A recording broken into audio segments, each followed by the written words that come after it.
সুপ্রিয় দর্শক, পৃথিবীর যেখান থেকে এই মুহূর্তে আমার ভিডিওটা প্লে করছেন, সবাইকে স্বাগতম জানিয়ে শুরু করছি আজকের গুরুত্বপূর্ণ আপডেট। ৫৭ জন সঙ্গী নিয়ে নিউ ইয়র্কে গেলেন ডক্টর মোহাম্মদ ইউনূস।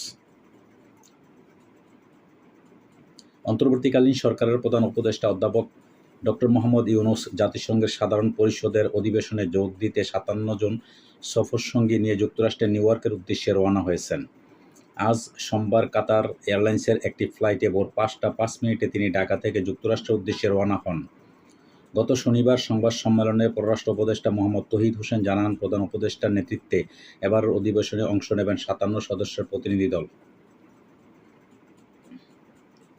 তিনি জানান, এর আগে স্বাভাবিক সময়ে প্রতিনিধি দলের সংখ্যা ছিল ৩৪৪ জন, ৩৩৫ জন। এটা ছিল ৭৩ ও ৭৪তম অধিবেশনে।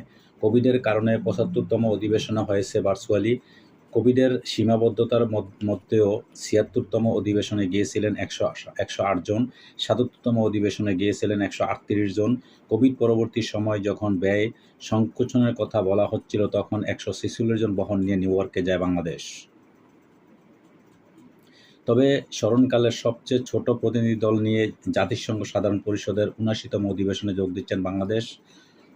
আগামীকাল ২৪ সেপ্টেম্বর থেকে জাতিসংঘ সাধারণ অধিবেশনে ৭৯তম অধিবেশনে উচ্চ পর্যায়ের বিতর্ক পর্ব শুরু হবে।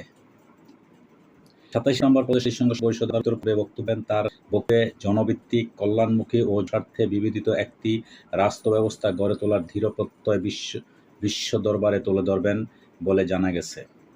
আগামী শুক্রবার রাতে প্রধান উপদেষ্টা নিউ ইয়র্ক সফর শেষ করে ঢাকার পথে রওনা হওয়ার কথা রয়েছে। তো দর্শক, আজকে এই পর্যন্তই। আপনারা নিশ্চয়ই জানেন ডক্টর মোহাম্মদ ইউনূস বর্তমানে নিউ ইয়র্কে আছেন। উনি ইনশাল্লাহ আমাদের একটা ভালো কিছু আসবেন আশা রেখে এর মতো এখানে নিলাম। আল্লাহ হাফেজ। আসসালামু আলাইকুম।